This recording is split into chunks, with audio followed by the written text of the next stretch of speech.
mga bagong imbensyon ni Elon Musk na magpapabago sa kasaysayan. Si Elon Musk na isang kilalang bilyonaryo ay gumagawa ng mga bagong imbensyon na magbabago sa ating future. Kamakailan lang siya ay binigyan ng malaking kapangyarihan sa gobyerno ng United States na nagbibigay daan sa kanya na isulong ang mga makabagong proyekto na maaring magdulot ng malaking pagbabago sa ating pang-araw-araw na buhay. Malaki na talaga ang pagbabago ng ating mundo. Kung kaya't sa video na ito ay aalamin natin ang mga bagong invention ni Elon Musk. Pero bago tayo magsimula ay baka pwedeng paki-like at subscribe ng video na ito. Malaking tulong at bagay na ito sa aming mga content creators. Maraming salamat po. Kaya naman simulan na natin. Number 1. SpaceX Starship. Ang SpaceX Starship ay isang napakalaking rocket na ginawa ng SpaceX, ang kumpanya ni Elon Musk. Ang layunin nito ay magamit para sa paglalakbay sa kalawakan at pagdadala ng mga tao at gamit sa buwan, Mars at iba pang planeta. Ito ang pinakamalakas at pinakamalaking rocket na ginawa sa kasaysayan. Isa rin itong reusable na sasakyan, ibig sabihin ay magagamit muli matapos ang bawat lipad, kaya makakatipid sa gastos at magiging mas madali ang pagpunta sa space. Ang Starship ay may taas na 123 meters at lapad na 9 meters. Mayroon itong dalawang bahagi, ang Super Heavy Booster at ang Starship spacecraft. Ang Super Heavy Booster ang unang bahagi na nagtutulak sa rocket para makalipad. Mayroon itong 33 Raptor engines na gumagamit ng liquid methane at oxygen bilang fuel. Kapag naitulak na nito ang Starship pataas, ito ay babalik sa launch site at muling gagamitin. Habang ang Starship spacecraft naman ang lilipad patungo sa destinasyon tulad ng buwan o Mars. Mayroon itong 6 Raptor engines at kayang magdala ng 100 hanggang 150 tons ng kargamento. Ginawa ito mula sa hindi kinakalawang na steel para matibay sa init at lamig sa kalawakan. Kaugnay pa nito, gumagamit ang Starship ng Raptor engines na mas malakas at mas matipid kaysa sa lumang rocket engines. Ang fuel nito ay methane na maaaring gawin sa Mars gamit ang carbon dioxide at tubig. Ibig sabihin kapag dumating ang Starship sa Mars ay maaari itong gumawa ng sarili nitong fuel para makabalik sa Earth. Dahil dito ay magiging mas madali at mas murang gawin ang mga misyon papunta at pabalik mula sa ibang planeta. At noong October 2024 ay nagkaroon ng isang malaking tagumpay ang Starship. Sa unang pagkakataon ay nakabalik ang Super Heavy Booster sa launch site at nahuli ng Mechazilla, isang malaking istruktura na may mga metal na braso. Ito ay isang napakahalagang hakbang patungo sa buong reusable na rocket system kung saan hindi na kailangang itapon ang booster matapos ang bawat paglipad. Number 2, Grok 3 AI chatbot. Si Elon Musk ay may bagong invention na muling magpapabago sa teknolohiya. Ito ay ang Grok 3, isang AI chatbot na ginawa ng kanyang kumpanya na xAI. Ang chatbot na ito ay dinisenyo upang makipagkumpetensya sa mga sikat na AI tulad ng ChatGPT ng OpenAI. Ayon kay Musk, mas matalino at mabilis mag-isip ang Grok 3 kaysa sa ibang AI na ginagamit ngayon. Ang Grok 3 ay isang AI na may kakayahang sagutin ang mga tanong at tumulong sa iba't ibang gawain. Sinabi ni Musk na mas malakas ito sa pag-unawa at pangangatwiran kumpara sa dating version. Ang layunin ng Grok 3 ay gawing mas natural ang pakikipag-usap sa AI, kaya hindi lang ito basta sumasagot ng diretso, kundi nagbibigay rin ng sagot na may kaunting personalidad at katatawanan. Dahil dito ay mas masaya at mas engaging ang pakikipag-usap sa Grok 3 kumpara sa ibang chatbots. Sa mga pagsusuri naman ay lumabas na mas mahusay ang Grok 3 sa larangan ng pangangatwiran at pag-unawa kaysa sa ibang AI models. Ngunit may mga eksperto na nagsasabing hindi pa ito kasing husay pagdating sa pagsulat ng code at paggawa ng mas komplikadong sagot. Kahit ganito, sinabi ni Musk na patuloy nilang pagagandahin ng Grok 3 para maging mas matalino at mas epektibo. Samantala, ang isa sa malaking advantage ng Grok 3 ay ang koneksyon nito sa X o dating Twitter. Dahil dito ay may access ito sa mga bagong impormasyon at makakasagot ito ng mas napapanahon at updated na sagot. Hindi tulad ng ibang AI na limitado sa lumang impormasyon. Ang Grok 3 ay may kakayahang makakuha ng real-time news, kaya mas maaasahan ito sa pagbibigay ng sagot. At upang mapanatili ang mabilis na pag-unlad ng Grok 3, ang kumpanya ni Musk na xAI ay kasalukuyang naghahanap ng $10 billion na puhunan mula sa iba't ibang investors. Kapag nakuha nila ito, ay maaring umabot sa $75 billion ang kabuuang halaga ng kumpanya. Ang perang ito ay gagamitin sa pagpapalakas ng kanilang AI models at pagpapalawak ng kanilang data centers para mas mapahusay ang pagganap ng Grok 3. Bukod sa pagpopondo, nakikipagkasundo rin ng xAI sa Dell Technologies upang bumili ng $5 billion na halaga ng AI servers na gumagamit ng NVIDIA GB200 chips. Ang mga servers na ito ay gagamitin para mas mapabilis at mapalakas ang pagproseso ng AI models ng kumpanya. Number 3. Neuralink Brain Implants. Ang Neuralink ay isang kumpanyang itinatag ni Elon Musk noong 2016. Ang layunin nito ay gumawa ng isang device na ikakabit sa utak ng tao upang direktang makakonekta ito sa mga computer at iba pang gadgets. Ang ganitong teknolohiya ay tinatawag na Brain-Computer Interface o BCI. Sa tulong nito ay hindi nakakailanganin ng kamay o boses para gumamit ng mga device dahil isip lang ang gagamitin. Malaking tulong ito lalo na sa mga taong may pisikal na kapansanan. Ang pangunahing device naman ng Neuralink ay tinatawag na The Link. Ito ay isang maliit na bilog na implant na ikinakabit sa utak sa pamamagitan ng operasyon. Ang device na ito ay may kasamang manipis at flexible na mga wire na nakakonekta sa mga neuron sa utak. Ang mga wire na ito ay may maliliit na electrodes na kayang magbasa ng signal mula sa utak at ipadala ito sa isang computer gamit ang Bluetooth. Dahil dito ay maaaring gumamit ng computer, mag-type, maglaro ng video games at mag-scroll sa internet gamit lang ang isip. Kaugnay naman nito, noong January 2024 ay isinagawa ang unang pagsubok sa tao gamit ang Neuralink Brain Implant. Ang unang taong sumailalim sa operasyon ay si Nolan Arbo, isang 30 years old na lalaki mula Arizona. Siya ay naging paralyzed mula leeg pababa matapos ang isang aksidente sa paglangoy noong 2016. Matapos maikabit ang Neuralink sa kanyang utak, ay nagawa niyang kontrolin ang isang computer gamit lang ang kanyang isip. Nakapaglaro siya ng mga video games, nakipag-chat online, at nakagamit ng iba pang apps nang hindi gumagalaw. Bagamat nagkaroon ng ilang technical problems, tulad ng paggalaw ng utak na nagdulot ng pagkakalas ng ilang wire, ay nanatili pa ring matagumpay ang eksperimento. Ang tagumpay na ito ay nagbigay ng pag-asa sa maraming may kapansanan na maaring gumamit ng teknolohiyang ito sa hinaharap. Malawak ang maaring paggamit ng Neuralink Brain Implant. Maaring makatulong ito sa mga taong may pisikal na kapansanan upang makontrol ang kanilang mga gadgets at iba pang device. Maaari rin itong gamitin para sa mga taong may sakit sa utak tulad ng Parkinson's disease at epilepsy. Sa hinaharap ay may posibilidad na magamit ito para mapalakas ang memorya o kaya ay makakonekta ng direkta ang utak ng tao sa artificial intelligence. O diba? Amazing talaga!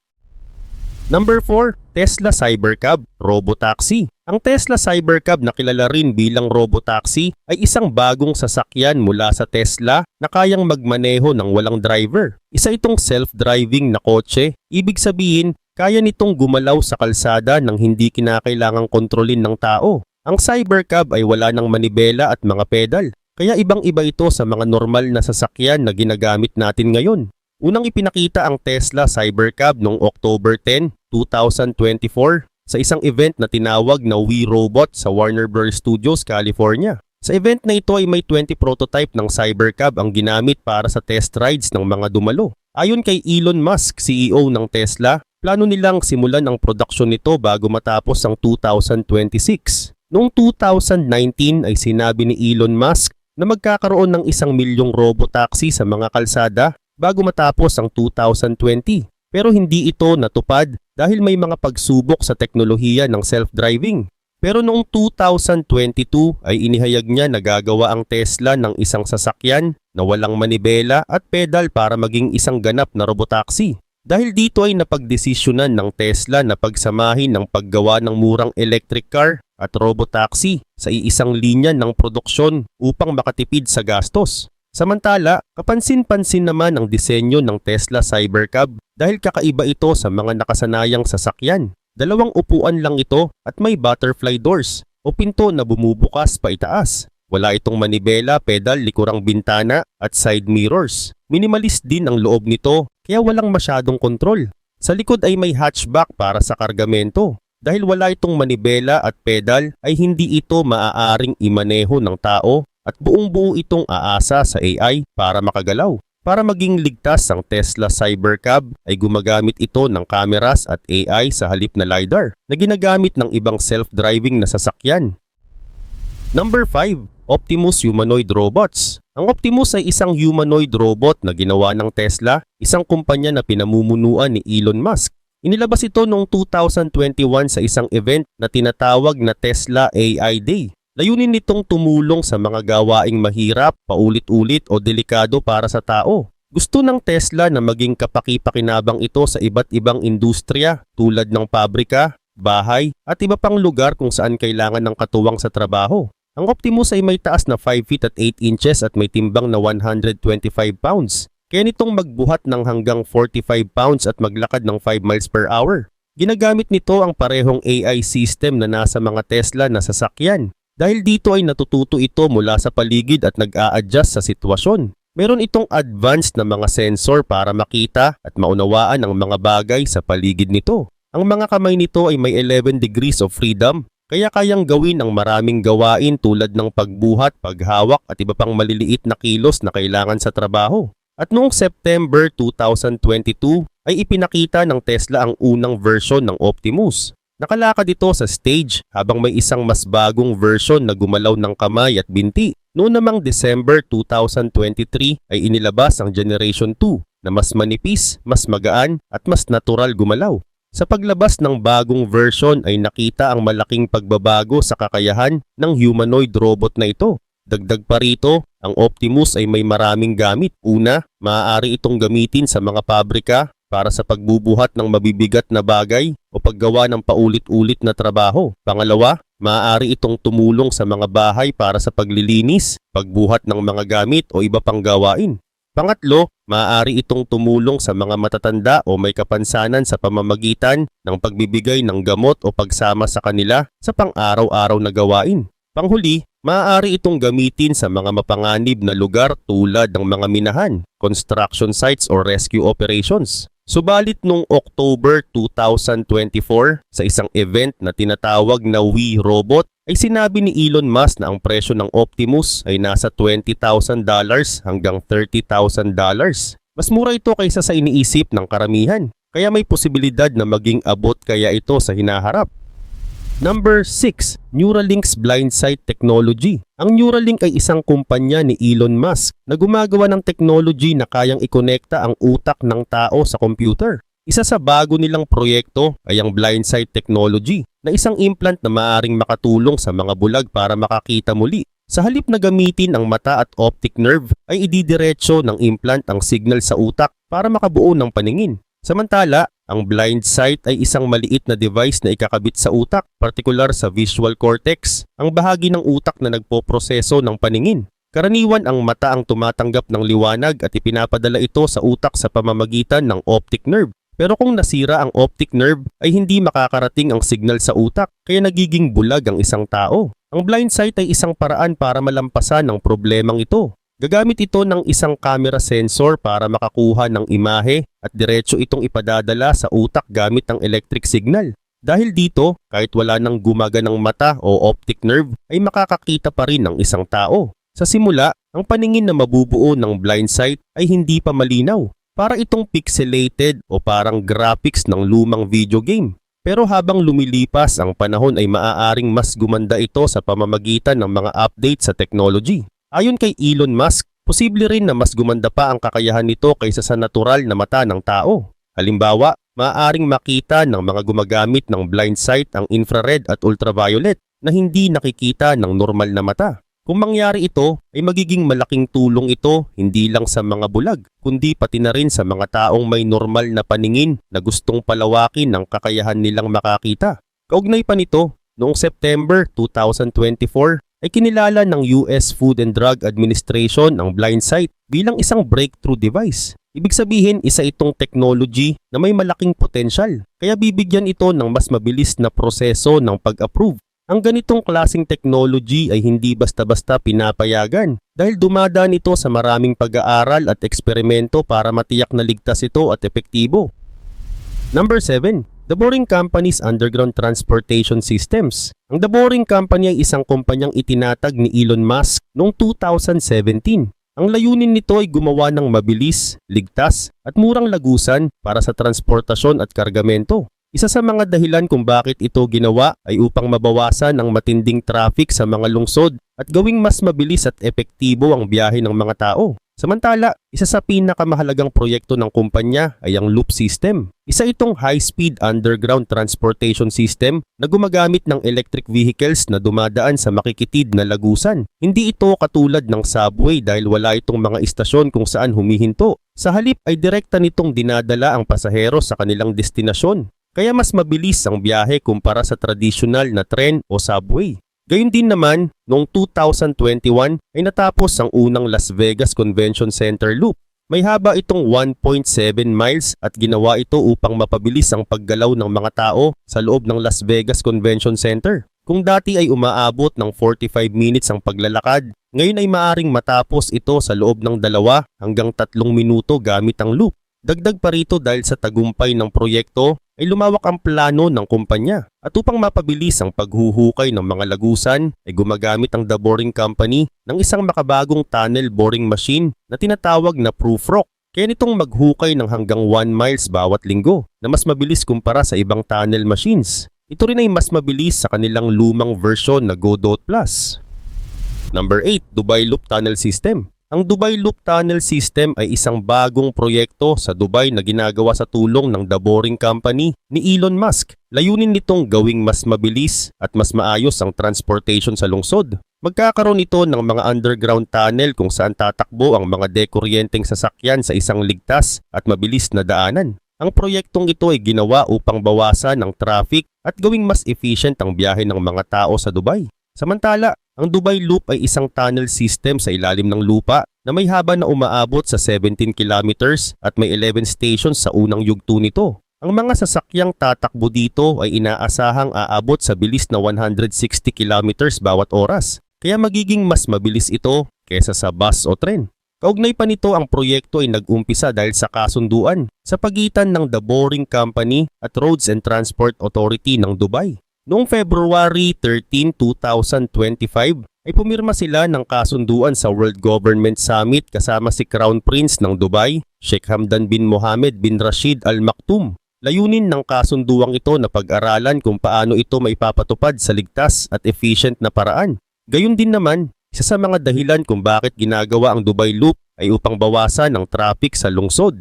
Dahil sa dami ng tao at sasakyan sa Dubai ay nagiging mabagal ang biyahe. Sa pamamagitan ng isang mabilis at maayos na sistema ng transportasyon ay mas mapapadali ang paglalakbay ng mga tao. Bukod dito, ang Dubai Loop ay gagamit din ng dekuryenteng sasakyan kaya makakatulong ito sa pagbawas ng polusyon at magiging eco-friendly ang transportation. Ang Dubai Loop ay tatakbo sa ilalim ng lupa kaya hindi ito maaapektuhan ng traffic o ng matinding init sa Dubai. Dahil sa sistemang ito ay magiging mas komportable ang biyahe ng mga pasahero. Ang mga dekuryenteng sasakyan ay idinisenyo upang maging tahimik at mabilis, kaya hindi ito magiging sagabal sa iba pang mga pampublikong sasakyan sa lungsod. Number 9, Tesla's Full Self-Driving FSD Technology.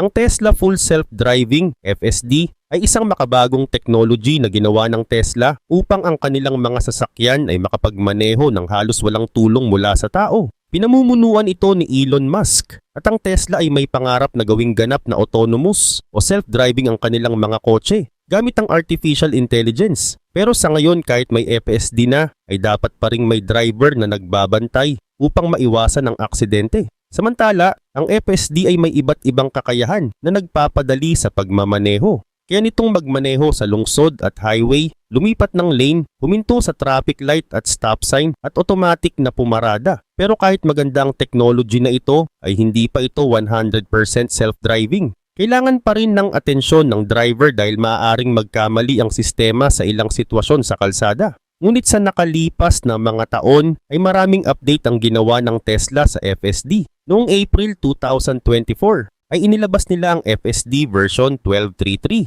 kung saan inalis ang salitang beta at pinalitan ng supervised. Ibig sabihin ay mas pinahusay na ito pero hindi pa rin lubos na autonomous. At noong September 2024 ay naglabas sila ng FSD version 12.5.3 na may mas matalinong smart summon at mas maayos na pagsubaybay sa driver. Dagdag pa rito noong December 2024 ay inilabas ang FSD version 13.2 na may mas advanced na AI para mas gumaling ang sasakyan sa paghawak ng iba't ibang sitwasyon sa daan.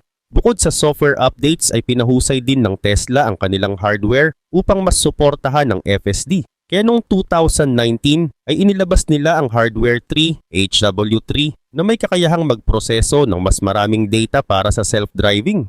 Ngunit noong 2023 ay inilabas naman nila ang Hardware 4 HW4 na mas mabilis at mas advanced.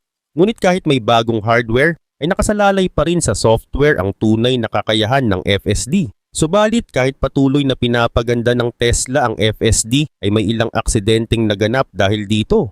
Noong February 2025 ay isang Tesla Cybertruck sa Reno, Nevada ang bumangga matapos itong magkamali sa pag-merge sa kalsada.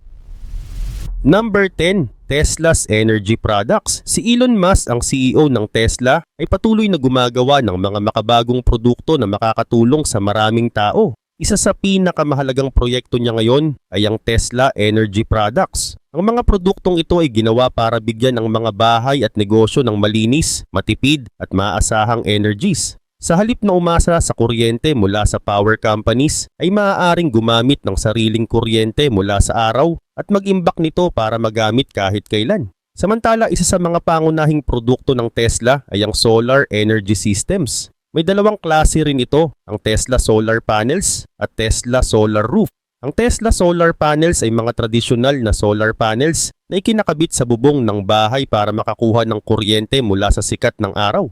Habang ang Tesla Solar Roof naman ay kakaiba dahil ang mismong bubong ay may solar shingles na kaya ring gumawa ng kuryente. Ang kagandahan ng solar roof ay mukhang normal na bubong pero kaya nitong magbigay ng energy. Ayon sa Tesla, mas matibay ito kaysa sa karaniwang bubong at maaaring tumagal ng maraming taon. Para naman sa pag-iimbak ng energy ay gumawa ang Tesla ng Powerwall. Ang Powerwall ay isang malaking battery na kayang mag-imbak ng kuryente mula sa solar panels. Halimbawa, kung sobra ang kuryenteng nagawa sa umaga ay itatabi ito sa Powerwall at magagamit sa gabi o kapag may brownout.